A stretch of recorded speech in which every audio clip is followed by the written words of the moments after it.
இப்ப அடுத்த கேள்வி, அண்ணாமலை நீ தேசியவாதியா? இருமாறுப்புடன் சொல்வேன், நான் ஒரு தேசியவாதி. இந்தியனா தமிழனா? எதுக்கு இதுல பிரச்சனை? இந்தியன் என்பதிலே எப்பொழுதும் ஒரு கர்வம். அந்த இந்தியால தமிழ்நாடு முதன்மை மாநிலமாக வர வேண்டும் என்பதற்காகத்தான் இந்த போராட்டம். இல்ல நீங்க ஃபெட்னால போய் ஒன்று பேசுனீங்களே, ஏதோ இப்படி பேசுனீங்களே அப்படி பேசுனீங்களே, இன்னைக்கும் நான் சொல்றேங்க, என்னுடைய மதம், நான் ஒரு ஹிந்து. திருநூறு வைக்கிறேன், பொட்டு வைக்கிறேன், குங்குமம் வைக்கிறேன். வீட்டிலிருந்து வெளியே வரும் பொழுது என்னுடைய மதத்தையும் சாதியையும் வீட்டிலே வைத்து பூட்டிவிட்டு சாமானிய மனிதராக, அனைவருக்கும் பொதுவான மனிதராக உங்கள் முன்னால் இருக்கின்ற மதத்தை ஒரு முறையும் தூக்கி பிடித்து காட்ட வேண்டிய அவசியம் இல்லை. நான் ஒரு ஹிந்து மதத்தில் வீட்டில் வச்சு பூட்டிட்டு வெளியே வந்தாவே, உண்மையான ஹிந்து அனைவரையும் சமமாக பார்ப்பான், அனைவரோடும் சமமாக இருப்பான். யாரும் பெரிது யாரும் சிறிதென்று பேச மாட்டான். அனைவரும் ஒரே நேர்கோட்டு பாதையில் செல்ல வேண்டும் என்று சொல்வான். அதாங்க என்னுடைய ஹிந்து தத்துவம். இல்ல கரூர்ல இனாம் நிலத்தை கொடுத்துட்டாங்க, 3000க்கு மேற்பட்ட ஏக்கரை கொடுத்துட்டாங்க, அதை நீங்க டிவிக்கு அரசுக்கு சப்போர்ட் பண்ணி அறிக்கை விட்டுருக்கீங்க. அப்ப நீங்க கோயிலுக்கு எதிரானவரா, ஹிந்து விரோதியா? விஜயநகர பேரரசு காலத்திலிருந்து இனாம் நிலம் என்பது அந்த ஊரில் கோயிலில் வேலை செய்கிறவங்களுக்கு அரசு கொடுத்தது. பூ விற்கிறவங்க, கோயில் இருக்கக்கூடிய பண்டார சகோதரர்கள், நாதஸ்வரம் வாசிக்கிறவங்க, தவில் வாசிக்கிறவங்க, அவங்களுக்கு கொடுக்கப்பட்ட இடம். அந்த கர்ம வீரர் காமராஜர் ஐயா 1963 ஆட்சியிலிருந்து அவர் செல்வதற்கு முன்பு அதற்கு ஒரு செட்டில்மெண்ட் தாசில்தார் போட்டு அதை பஞ்சாயத்து பண்ண முயற்சி பண்ணார். அதை திமுக காரங்க அதை வச்சு பாலிடிக்ஸ் பண்ணி பண்ணி பண்ணி கோவில் நிலம் இந்த நிலம்னு ஒன்னா சேர்த்து அதை 0 டிகிரின்னு ஒரு ஆர்டரை போட்டு பண்ணாம வச்சிருந்தாங்க. இன்னைக்கு ஒரு அரசு வந்து 60 ஆண்டுகளாக 100 ஆண்டுகளாக அந்த இனாம் நிலத்தில் குடியிருப்பவர்களுக்கு திரும்ப அந்த மரியாதை கொடுத்திருக்கும் பொழுது அதை வரவேற்க வேண்டியது ஒரு தமிழனுடைய கடமையாகத்தான் நான் பார்க்கின்றேன். கோயில் சொத்தை நீட்போம், இனாம் நிலமும் கோயில் சொத்துக்கும் சம்பந்தம் இல்லை. இதற்கு எனக்கு கிடைத்திருக்கக்கூடிய பட்டம் அண்ணாமலை ஹிந்து விரோதி. அப்படிப்பட்ட ஹிந்து விரோதின்னு எனக்கு பட்டத்தை கொடுத்தீங்கன்னா அந்த பட்டத்தை அப்படியே நீங்க வச்சுக்க. இதே ஹெச் ராஜா அண்ணன் கரூர்ல அக்டோபர் 2024 வந்து இனாம் நிலத்தை மக்களுக்கு கொடுக்க வேண்டும் என்று சொன்னார். அவர் இந்து விரோதி அல்ல. எடப்பாடி பழனிசாமி அண்ணன் அவர்கள் அனைத்து இந்திய அண்ணா திராவிட முன்னேற்ற கழகத்தினுடைய தேர்தல் அறிக்கை 2026 இனாம் நிலத்தை வசிப்பவர்களுக்கு கொடுக்க வேண்டும் என்று சொன்னார். அவர் இந்து விரோதி கிடையாது. ஆனா இன்னைக்கு நியாயமா நேர்மையா ஒரு மக்களுக்கு இருக்கக்கூடிய மக்களுக்கு அது செல்ல வேண்டும் என்றால் இந்து விரோதி. அதனாலதான் இந்த இடத்துல எத்தனையோ இடத்துல கிறிஸ்தவர்கள் இருக்கிறாங்க, இஸ்லாமியர்கள் இருக்கிறாங்க. அருமை சொந்தங்களே, இன்னைக்கு நான் அறுதியிட்டு தெளிவாக உங்களுக்கு நான் கோடிட்டு இந்த அமைப்பினுடைய ஒரு தன்னாளராக நான் சொல்லுகின்றேன். மதம் என்பது இந்த அமைப்புக்கு வெளியே, சாதி என்பது இந்த அமைப்புக்கு வெளியே. ரைட் ஹேண்டு லெஃப்ட் ஹேண்டு இந்த சாதி மதத்தை வைத்து இத்தனை காலம் அரசியல் செய்து பட்டது போதும். உங்கள் மதம் உங்களுக்கு பெரிது, என் மதம் எனக்கு பெரிது. அதை வீட்டிலே பூட்டி விட்டு வெளியே வரும் பொழுது அனைவருக்கும் பொதுவான சமமான ஒரு தமிழனாக, ஒரு இந்தியனாக, ஒரு மனிதனாக நம்முடைய வாழ்க்கை இருக்கட்டும். அருமை சொந்தங்கள், ஏன்னா இன்னைக்கு கோடிட்ட வேண்டியது நாம் இந்தியன் என்பதிலே பெருமிதம், அதில் எந்த மாற்று கருத்து வேண்டாம். அந்த அரசியலுக்குள்ள நம்ம போக வேண்டாம், அந்த அரசியல் நமக்கு வேண்டாங்க. அந்த சாக்கடை அரசியலுக்குள்ள நம்ம போக வேண்டாம். தமிழன் என்று சொன்னால் இந்தியனுக்கு எதிரியா? இந்தியன் என்று சொன்னால் தமிழுக்கு எதிரியா? நமக்கு அந்த அரசியல் வேண்டாம். நம்முடைய அரசியல் என்பது ஒருங்கிணைந்த இந்திய அற்புதமான இந்த நாட்டில், பாரத நாட்டில் முதன்மையாக தமிழகத்தை மாற்றுவதற்காகத்தான் இந்த அமைப்பு, அதற்காகத்தான் நம்முடைய உழைப்பு, அதற்காகத்தான் உங்களுடைய உழைப்பு, இந்த இயக்கம். அருமை சொந்தங்களே, அருமை சொந்தங்களே, நாம தலைவர்களை கண்டுபிடிக்கணும், உங்களை மேல கொண்டு வரணும். உங்களுக்கான பிளாட்ஃபார்ம் இது. எத்தனையோ பேர் வாய்ப்பு இல்லாம இருக்கிறீங்க. தயவு செய்து நம்முடைய வீத லீடர்ஸ் அமைப்பை முழுமையா நீங்க பயன்படுத்தணும். ஒரு சிறு வேலை செய்தாலும் பெரு வேலை செய்தாலும் எந்த எதிர்பார்ப்பும் இல்லாம செய்யுங்க. மகாத்மா காந்தி 1924 ஒரே முறை காங்கிரஸ் தலைவர், ஒரே முறை. அதன் பிறகு காங்கிரஸ் கட்சி பொறுப்பிலே இல்ல. ஆனா மகாத்மா காந்தி சுதந்திரம் வாங்கி கொடுத்தாரு, இந்தியாவுடைய தலையெழுத்தை மாத்தினார். அதனால் பொறுப்பு என்பது அது வரும். பொறுப்பு என்பது ஒரு அடையாளம். பொறுப்பு என்பது ஒருங்கிணைப்பதற்கு தேவைப்படக்கூடிய ஒரு கருவி. பொறுப்பு என்பது பிரச்சனை இல்லாம ஒரு 100 பேருக்கு ஒரு இடத்துல உட்கார வைக்க வேண்டிய தேவைக்கு ஒரு ஆர்கனைசேஷனல் ஒரு எம்பளம் மட்டும்தான். ஆனா பொறுப்பே இல்லாம வீத லீடர்ஸ் தன்னாளர் எந்த எதிர்பார்ப்பும் இல்லாம 50 லட்சம் மரம் வைக்கணும்னு சொல்லியிருக்காங்க. நம்ம ஊர்ல மரம் வைப்போம்.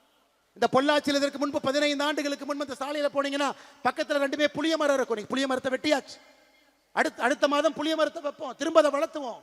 நம்ம காலத்துல வளரலினா கூட குழந்தைகள் காலத்தில் அந்த புளிய மரம் வளர்ந்து இருக்கட்டும்.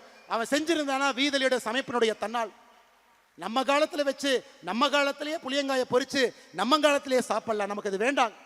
நம்ம செய்யக்கூடிய எத்தனையோ தீர்வுகள் அடுத்த தலைமுறைக்கு அது உதவியாக இருக்கும், அதையும் செய்வோம்.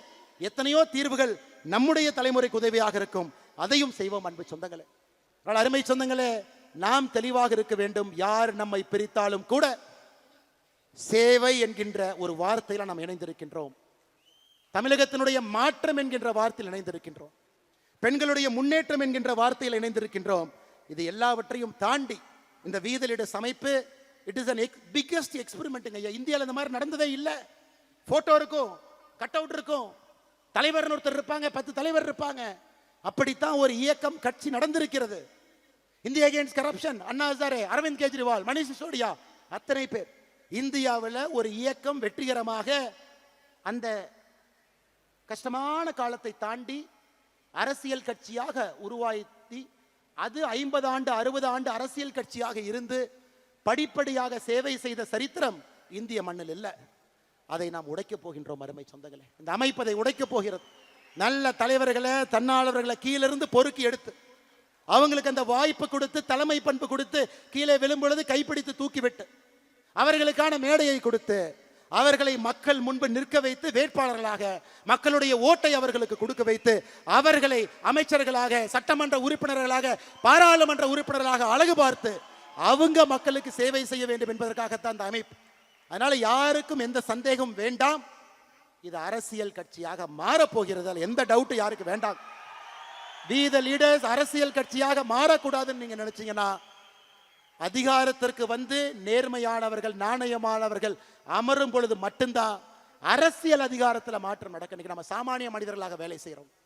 அதனால சரியான நேரத்தில் அது மாறும், சரியான எண்ணிக்கை வரும் பொழுது மாறும், சரியான தலைவர்கள் உள்ளே வரும் பொழுது மாறும். இன்னைக்கு அது மாறாது. இன்னைக்கு நமக்கு பணிகள் நிறைய இருக்கு, நிறைய வேலைகள் இருக்கு. அக்டோபர் 15ஆம் தேதி ஏபிஜே அப்துல் கலாம் ஐயாவுடைய பிறந்த நாள். கோயம்புத்தூர்ல ஏபிஜே அப்துல் கலாம் ஐயா centre for ethics and politics October 15, 2026 திறக்கப்படும். நான் தேதி அன்னைக்கு சொல்றேன். ஓராண்டுல அடுத்த அக்டோபர் 15 முடிவதற்கு முன்பு 1,50,000 பேர் அதிலே பயிற்சி பெற்றிருப்பார்கள். இன்னைக்கு நம்ம சொல்றோம், செஞ்சு காட்டுறோம். அடுத்த 6 மாத காலம் இத்தனை சமுதாய பணியை நாம் செய்ய போகின்றோம். அதையும் செய்ய போறோம், மக்கள் பார்க்க போறாங்க. அருமை சொந்தங்களே, நம்முடைய வேலை பெருசுங்க, நிறைய இருக்கு, நிறைய வேலைகள் இருக்கு. கிராம கிராமமா போகணும், மக்களை பார்க்கணும், மக்களை பார்க்கணும், நிறைய விஷயங்களை பேசணும். இன்னொரு தம்பி அடுத்த மேடையில் வந்து பேசும் பொழுது தந்தை இழந்த தம்பியை நம்ம பார்க்க கூடாது, ஒரு கணவனை இழந்த விதவையை பார்க்க கூடாது. தப்பான முறையில மதுவின் மூலமாக, போதையின் மூலமாக ஒரு பெண்ணின் மீது கை வைத்த ஒரு சமுதாயம் தமிழ் சமுதாயம் என்கின்ற பெயர் நம்முடைய தலைமுறையிலே அழிக்கப்பட வேண்டும். அருமை சொந்தங்களே, அதற்கு எல்லாம் நீங்க போராட வேண்டும் என்று அன்போடு இந்த நேரத்தில் சொல்லிக் கொள்வதோடு மட்டுமல்ல, இது தயவு செய்து என்னுடைய அன்பான வேண்டுகோள். மறுபடியும் நான் சொல்றேன், அண்ணாமலை கட்சி, அண்ணாமலை இயக்கம் சத்தியமா கிடையாது. அண்ணாமலையினுடைய ரைட் ஹேண்ட், அண்ணாமலையினுடைய லெஃப்ட் ஹேண்ட் சத்தியமா கிடையாது. ஐயா 11 ஆண்டு காலம் காவல்துறை அதிகாரியாக இருந்திருக்கின்றேன். ஆல்கஹாலிக் அனானிமஸ் அவர் சொன்னார் இல்லைங்களா, அந்த ப்ரோக்ராம் நான் தாங்க இன்சார்ஜ். ஹைதராபாத்தில் நேஷனல் போலீஸ் அகாடமியில் ஒரு டைரக்டர் கூப்பிட்டார், தம்பி நம்ம இதில் 35 கிளப் இருக்கு, 34 கிளப்புக்கு எல்லாம் வந்துட்டாங்க, ஒரு கிளப்புக்கு மட்டும் யாருமே இல்லைன்னு. நான் கேட்டேன் என்ன சார் அப்படின்னு. ஆல்கஹாலிக் அனானிமஸ் அப்படின்னா. நான் கேட்டேன் என்ன சார் அப்படின்னா, குடிக்கிறவங்கள திருத்தணும்னார். ரொம்ப கஷ்டமான வேலையா சார் எனக்கே கொடுக்குறீங்கன்னு. இல்லை உன்னால் முடியும், நீ எடுத்துக்கினார். நான் என்ன கேட்டேன், என்ன சார் பண்ணணும்னு. நம்முடைய நேஷனல் போலீஸ் அகாடமியில் எத்தனையோ பேர் குடிக்கிறாங்க, எத்தனையோ பேர் குதிரை லாயத்தில் இருக்கிறவங்க குடிக்கிறாங்க, ஸ்டாஃப் குடிக்கிறாங்க, வெளியே இருக்கிறவங்க குடிக்கிறாங்க, இந்த சரவணம் பள்ளியை சுற்றி இருக்கக்கூடிய ஏரியாவில் குடிக்கிறாங்க. உன்னுடைய ஒரு சனி ஞாயிறையும் நீங்கள் அர்ப்பணிப்பீர்களான்னு கேட்டார். நான் சொன்னேன் சார், திங்கள் செவ்வாய் புதன் வியாழன் வெள்ளி ட்ரைனிங், கடுமையான ட்ரைனிங். எனக்கு ஓய்வு கிடைப்பதே சனிக்கிழமை ஞாயிற்றுக்கிழமை தான். அந்த சனி ஞாயிறும் ஆல்கஹாலிக் அனானிமஸ்க்காக நீங்கள் கேட்குறீங்களே. இல்லை அண்ணாமலை, இதை ஒரு எழுத்து நடத்த வேண்டும், நீ நடத்தினார். ஸோ 1.5 ஆண்டு காலம் அந்த ஆல்கஹாலிக்ஸ் அனானிமஸ் அமைப்பினுடைய கோஆர்டினேட்டர். யாரெல்லாம் குடிக்கிறாங்களோ போய் தொலைவேன், பார் பக்கத்தில் நிற்பேன். அடிக்கடி குடிக்கிறவங்கள பார்த்தாவே தெரியும், போய் பேசுவேனா எப்படி இருக்கிறீங்க அப்படின்னு. வாங்க, இந்த மாதிரி நம்ம என்பி அகாடமிக்குள்ள ஞாயிற்றுக்கிழமை சாயந்தரம் 6 மணிக்கு எல்லாரும் உட்காந்து பேசுவோம். அப்போ தான் எனக்கு தெரிஞ்சது, இந்த ஆல்கஹாலிக் அனானிமஸ்னு ஒரு அமெரிக்காவிலேருந்து ஆரம்பிக்கப்பட்ட இது போன்ற ஒரு இயக்கம் 50 ஆண்டுகளுக்கு முன்பு. யாரெல்லாம் குடிக்கிறாங்களோ 30 பேர் உட்காந்து நான் ஏன் குடிச்சேன்னு ஒருத்தர் பேசுவாங்க. அதை கேட்டால் உங்களுக்கே குடிக்கலான்னு தோணும். அதை நான் 2 மணி நேரம் கேட்கணும். 30 பேரும் பேசினதுக்கப்புறம் ஏன் குடிக்கக்கூடாதுன்னு மறுபடியும் பேசுவாங்க. இதை தாட்டை ஷேர் பண்ணி ஒரு வாரம் 2 வாரம் 3 வாரம் 4வது வாரம் 5வது வாரம் அவங்க அப்படியே கதறி அழுவாங்க, பிரேக் டவுன். ஐயோ நான் குடிக்கிறனால என் பெண் குழந்தைக்கு அவமானம், ஆண் குழந்தைக்கு அவமானம், என் மனைவிக்கு அவமானம், எனக்கே அவமானம். ஸோ 1.5 ஆண்டு காலம் அத்தனை பேர்த்த பார்த்துட்டு தாங்க இன்னைக்கு அந்த கொடி அரக்கனை வீதிலிடஸ் அமைப்பு மூலமாக அந்த கொடி அரக்கனை அடக்க வேண்டும் என்று நாம் இறங்கி இருக்கின்றோம். தனி மனிதனாக முடியாது, நாம் எல்லோரும் சேர்ந்து தான் அதை பண்ண முடியுங்க. அதனால தான் அவர் பேசும்போது சொன்னார், நான் அண்ணாமலை என்ன ஆல்காலிக் அனானிமஸில் வேலை பார்த்த ஃபோட்டோ வச்சிருக்கேன், ஆனால் அதனுடைய பெயரை சொல்லக்கூடாதுனாரு, நான் அந்த அமைப்பில் இப்போ இல்லை, அதனால் அந்த பெயரை நான் சொல்லுகின்றேன். அதனால தான் அருமை சொந்தங்களே, இது அண்ணாமலையினுடைய இயக்கம் வேண்டாங்க. அண்ணாமலையே இந்த இயக்கத்தில் 900 சில்லற நம்பர் தாங்க என்னோட வாலண்டியர் நம்பர் ஆரம்பத்தில் ஆரம்பிக்கும் பொழுது. அண்ணாமலை கட்சி இல்லைங்க, அது நம்ம கட்சி. அண்ணாமலைக்கு ரைட் ஹேண்ட் லெஃப்ட் ஹேண்டு கூடவே இருக்காங்க, அவங்க தான் ரைட் ஹேண்ட் லெஃப்ட் ஹேண்ட் இல்லைங்க, அவங்க எனக்கு உதவி செய்யறதுக்காக கூட இருக்கிறாங்க. அண்ணாமலை ஒரு சமுதாயத்தை சார்ந்தவர், ஒரு ஜாதியை சார்ந்தவர், அவங்களுக்கு மட்டும் முக்கியத்துவமா இல்லைங்க. அதெல்லாம் வீட்டிலேயே போட்டு பூட்டிட்டு தாங்க வெளியே நடந்து வந்திருக்கேன். காவல்துறையினுடைய உடையை போட்ட அந்த உடம்பு சாதி மதத்தை எல்லாம் தாண்டி நிற்கக்கூடிய உடம்பு. அதனால்தான் அருமை சொந்தங்களே, நாம் எப்பொழுதும் நாமாக